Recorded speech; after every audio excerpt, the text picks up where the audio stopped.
Good day, good day, good day. You're listening to Melba Farrell and True Talks. And tonight we're continuing our reading of the book entitled The EWE People of the Slave Coast of West Africa by A.B. Ellis. And last we spoke of the deities, beginning with Mawu. Tonight we will continue with the next deity in line, Khebioso or Khebioso, whose name is often abbreviated to So, S-O. Khebioso is the lightning god, and the word itself is sometimes used to mean lightning, though the more correct term for that is Sophia. On the Gold Coast, the lightning is wielded by the sky god in Nyakupon. But here, meaning Togo, Togoland, it has been made the weapon of the separate entity, who is much feared, since he strikes with lightning those who offend him. The name Khebioso is compounded of Ke, which is K-H-E, meaning bird, B, to let go light or throw out light, and so, fire, so that it literally means the bird or bird-like creature that throws out fire.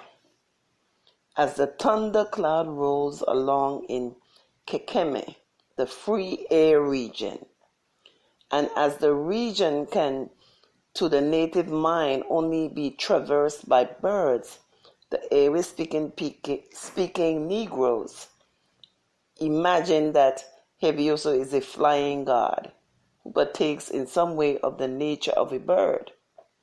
The general idea seems to be that Khebioso is a bird-like creature hidden in the midst of the black thunder cloud, from which he casts out the lightning. By some, the crash of the thunder is believed to be the flapping of his enormous wings. This belief in the lightning god being bird-like does not stand alone. The Mandans of North America believed that lightning and thunder was caused by the flashing eyes and flapping wings of the terrible heaven bird, and the Topi tribe of Brazil hold similar views. Excuse me. On the slave coast, as in general the East, elsewhere, flint implements of the Stone Age are believed to be thunderbolts and are consequently called sope. Pe equals stone. After a building has been struck by lightning, the priest of Khebioso, who at once run to the spot to demand that the inmates should make amends for the evident offense they have given their god, almost invariably produce a flint arrowhead or axe, which they, of course, bring with them, but pretend to have found in or near the building. As Dr. Taylor says, the fact that Zelia stones actually produce a flash when struck gives a key to the widespread belief that flint implements are thunderbolts.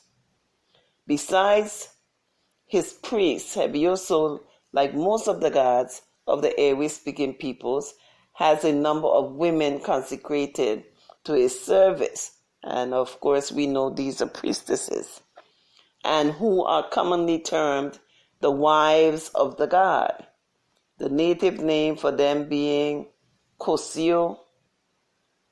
They take care of the various shrines of the god, but their chief business, according to the writer, is prostitution. I wonder how they figured that. But anyway, Khevioso is said to have 1,500 wives in Dahomey alone. Worshippers of Khevioso may generally be distinguished by an iron arm ring, which is often ornamented with zigzag lines like our conventional sign for the flashing of lightning. It is worn as an amulet with the idea that the god may by its means discriminate between those who worship and those who neglect him and so spare the former. The house ignited by lightning may not be extinguished for the obvious reason that to do so would be to act counter to the wishes or decrees of the god, and might in consequence bring down his anger upon the entire community. The native who infringed this law would probably be put to death, and Europeans even are expected to observe it. A most unusual exception, for in all other cases, the natives are quite indifferent as to what white men do or say about the gods. In March 1863, lightning struck the quarters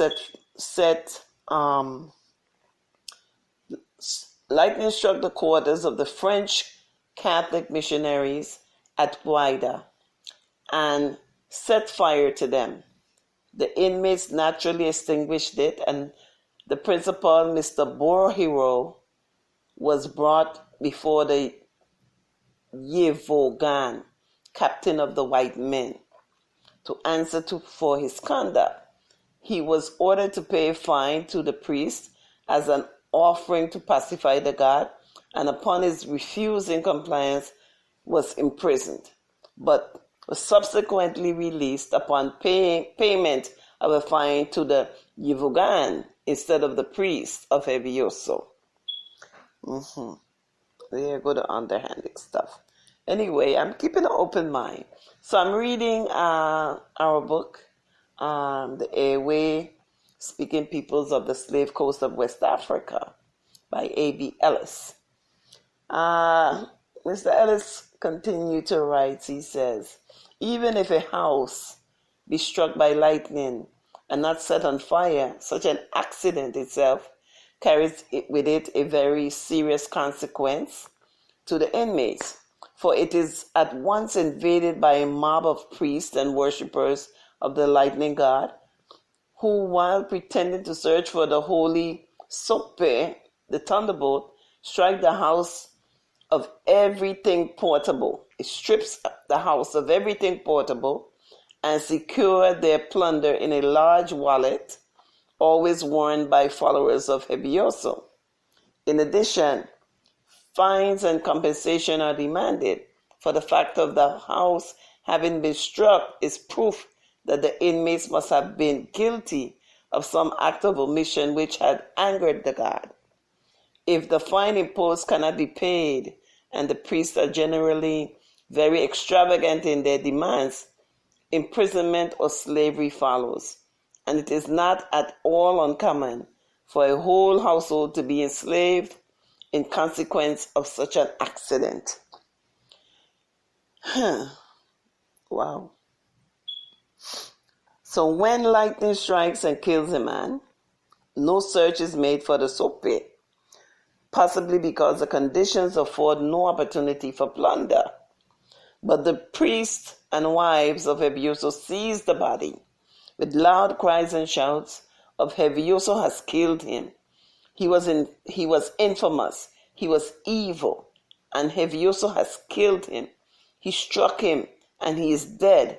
The wretch, the monster, drag him off by the heels to the marketplace for some open space in town, and there expose it on a platform.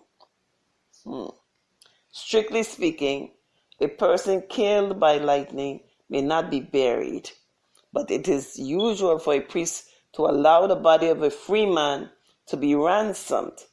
If the person killed be a slave, the wives of Khebioso cut pieces of the flesh from the corpse as it lies on the platform and chew them without swallowing, crying to the passerby, "We sell you meat, good meat." It is said that in times past, the priests and the wives of Khebioso used to eat the bodies of all persons killed by lightning, and the above practice certainly looks like a survival of such a custom. At the present day, the priests often declare that they are going to eat the body, but as far as I have been able to ascertain, the threat is never carried into effect and is apparently only made so the relatives of the deceased, shocked at the idea of the corpse being desecrated, may be induced to give a larger ransom.